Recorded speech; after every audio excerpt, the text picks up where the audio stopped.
Welcome back to clean news Rajasthan. चलिए देखते हैं राजस्थान की 15 फटाफट बड़ी खबरों को। जेपी नड्डा का जयपुर दौरा, टटोलेंगे संगठन की नब्ज, बदलाव की बढ़ी सुगबुगाहट। भारतीय जनता पार्टी के राष्ट्रीय अध्यक्ष जेपी नड्डा आज जयपुर दौरे पर रहेंगे। ये दौरा केवल एक औपचारिक कार्यक्रम नहीं बल्कि राजस्थान भाजपा के संगठनात्मक समीकरणों को समझने और आगामी रणनीतियों को तय करने की दृष्टि से बेहद महत्वपूर्ण माना जा रहा है। दरअसल जेपी नड्डा जयपुर में एंटरटेनमेंट पैराडाइज में आयोजित अहिल्याबाई होलकर की 300वीं जयंती के मुख्य समारोह में भाग लेंगे, जहाँ वे अहिल्याबाई होलकर के जीवन, योगदान और उनके आदर्शों पर प्रकाश डालेंगे। यह कार्यक्रम महिला केंद्रित होगा और इसमें भाजपा महिला मोर्चा, जयपुर संभाग के महिला कार्यकर्ता और जनप्रतिनिधियों की भारी भागीदारी अपेक्षित है।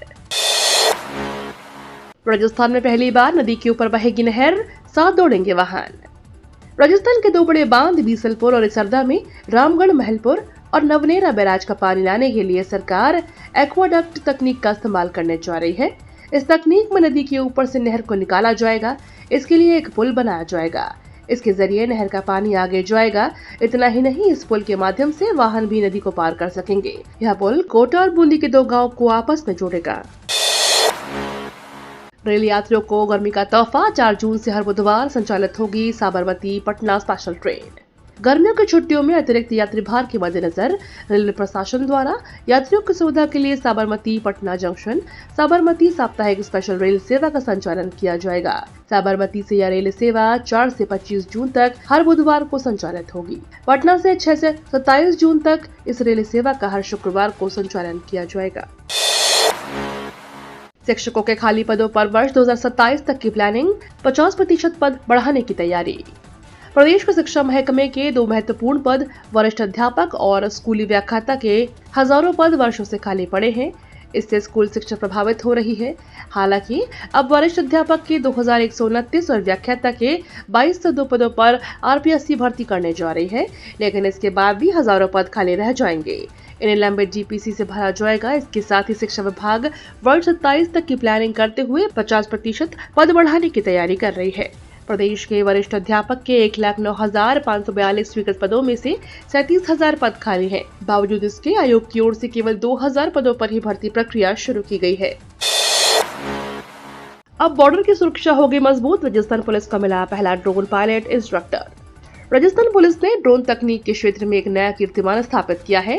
इंटेलिजेंस ट्रेनिंग अकादमी जयपुर में तैनात रमेश शर्मा ने भारत सरकार के नागर विमानन महानिदेशालय द्वारा आयोजित रिमोट पायलट इंस्ट्रक्टर कोर्स को पहले ही प्रयास में पास कर इतिहास रच दिया है। इस उपलब्धि के साथ रमेश शर्मा राजस्थान पुलिस के पहले ड्रोन इंस्ट्रक्टर बन गए हैं, जो सीमावर्ती क्षेत्रों में सुरक्षा और निगरानी को मजबूत करने की दिशा में एक बड़ा कदम है। युद्धाभ्यास की मॉक ड्रिल, आज सीएस ने की तैयारियों की समीक्षा। भारत पाक तनाव को देखते हुए आज युद्ध की परिस्थितियों को लेकर मॉक ड्रिल और ब्लैकआउट का अभ्यास होगा। मुख्य सचिव सुधांशु पंत ने केंद्रीय गृह मंत्रालय की ओर से द्वितीय नागरिक सुरक्षा अभ्यास ऑपरेशन शील्ड को लेकर जारी किया और दिशा निर्देशों की पालना की तैयारियों की समीक्षा की। मुख्य सचिव पंत ने इस मामले में शुक्रवार को यहां सचिवालय में बैठक ली। पंत ने सायरनों सहित सभी संचार माध्यमों को दुरुस्त कर आमजन से संपर्क व्यवस्था को मजबूत करने के निर्देश दिए। वहीं पिछली बार मॉक ड्रिल के दौरान रही कमजोरियों को दूर कर वॉर सिचुएशन से निपटने की तैयारी रखने को कहा। आरपीएससी अब करेगी ई मित्र संचालकों पर कार्यवाही, गलत आवेदन भरवाने पर रद्द होगा लाइसेंस।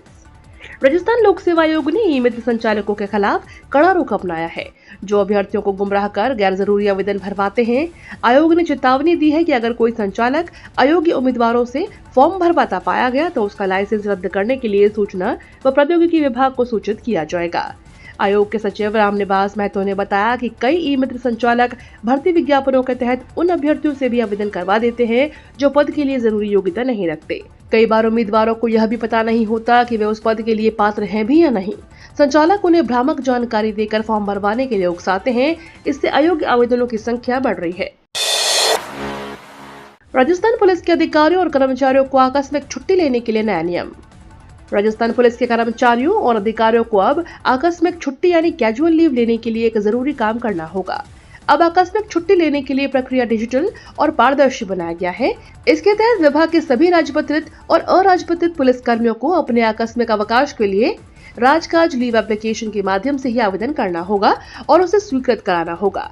इस आदेश को अतिरिक्त महानिदेशक पुलिस प्रशासन कानून एवं व्यवस्था विशाल बसंत द्वारा शुक्रवार को किया गया है, जिसे महानिदेशक पुलिस राजस्थान का भी अनुमोदन प्राप्त है। राजस्थान में कल फिर आए कोरोना के 15 नए मामले, जयपुर में सबसे ज्यादा केस। राजस्थान में कोरोना के मामले हर दिन बढ़ रहे हैं। पिछले दिन यानी 29 मई को 15 नए मामले दर्ज किए थे। वहीं अब 30 मई को भी प्रदेश में 15 नए मामले दर्ज हुए हैं। हालांकि यह संक्रमण ज्यादा नहीं है, लेकिन लगातार वृद्धि दर्ज की जा रही है। राजस्थान में सबसे ज्यादा कोरोना के मामले राजधानी जयपुर में दर्ज हुए हैं। 30 मई को आई रिपोर्ट में सबसे ज्यादा मामले जयपुर में ही दर्ज किए गए। वहीं जोधपुर एम्स में कोरोना मरीजों की संख्या बढ़ने जा रही है। पाकिस्तानी जासूस कासिम को लेकर एजेंसी का बड़ा खुलासा। राजस्थान के भरतपुर का रहने वाले मोहम्मद कासिम को दिल्ली पुलिस की स्पेशल सेल ने गिरफ्तार किया है। बताया जा रहा है कि डीग जिले से गिरफ्तार किया गया है। वहीं कासिम को रिमांड पर लेकर एजेंसी पूछताछ कर रही है। वहीं मोहम्मद कासिम को लेकर खुफिया एजेंसियों ने जो खुलासे किए हैं, उससे सभी लोग हैरान रह गए हैं। दरअसल जांच में अब बात सामने आई है कि मोहम्मद कासिम जासूसी करने वाला कोई सामान्य संदिग्ध नहीं है, बल्कि वह एक प्रशिक्षित ISI एजेंट है। नकली खाद फैक्ट्री पर गरमाई सियासत। कांग्रेस ने कहा किसानों की आय दोगुनी नहीं, आर्थिक क्षति मुआवजा दे सरकार। राजस्थान के किशनगढ़ और आसपास के इलाकों में नकली खाद फैक्ट्री पर कृषि मंत्री करोड़ीलाल मीणा की छापेमारी ने सनसनी फैला दी है।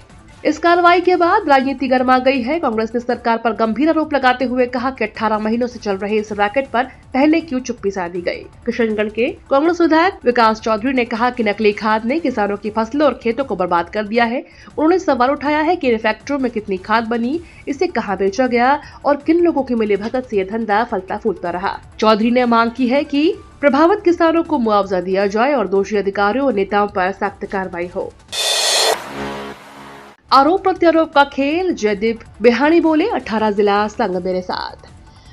जयपुर क्रिकेट एसोसिएशन ने आरोप प्रत्यारोप का दौर जारी है। अब RCA की एडहॉक कमेटी के कन्वीनर और श्रीगंगानगर से भाजपा विधायक जयदीप बिहानी ने धनंजय सिंह हिवसर गुट पर पलटवार किया है। उन्होंने दावा किया कि राजस्थान के 18 नए क्रिकेट संघ उनके साथ हैं। इसके अलावा CM भजनलाल शर्मा का भी विश्वास है। बिहानी ने कहा कि स्पोर्ट्स एक्ट के अनुसार एडहॉक कमेटी इस तरह से इलेक्टेड कमेटी की तरह काम करेगी। ऐसे में एडहॉक कमेटी किसी जिला संघ को मान्यता दे सकती है तो किसी भी जिला संघ की मान्यता खत्म भी कर सकती है। 3 जून से जोसा काउंसलिंग। फीमेल कैंडिडेट्स के लिए बढ़े मौके। 25,000 रैंक पर भी मिल सकती है IIT सीट।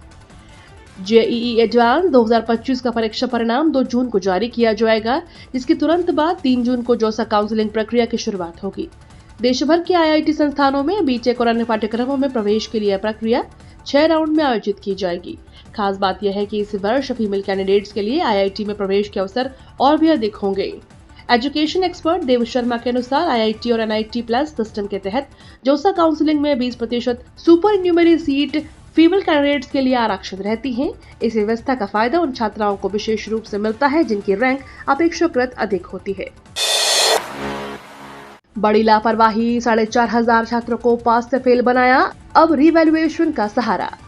महाराजा सूरजमल ब्रज विश्वविद्यालय से संबद्ध कॉलेजों के स्नातक प्रथम वर्ष के हजारों छात्र छात्राओं के सामने अचानक एक संकट खड़ा हो गया, जहां 4,500 छात्रों को पास से फेल कर दिया गया है। सितंबर 2024 में जारी हुए प्रथम सेमेस्टर के परीक्षा परिणाम में जो विद्यार्थी उत्तीर्ण हो गए थे, वे अप्रैल 2025 में जारी हुए प्रथम वर्ष के परिणाम में एक या अधिक विषयों में फेल घोषित कर दिए गए या उन्हें बैक लगा दी गई।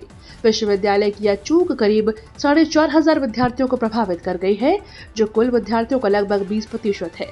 अब विश्वविद्यालय ने अपनी गलती तो स्वीकार कर ली है, लेकिन विद्यार्थियों को अब रीवैल्यूएशन का सहारा लेना पड़ेगा।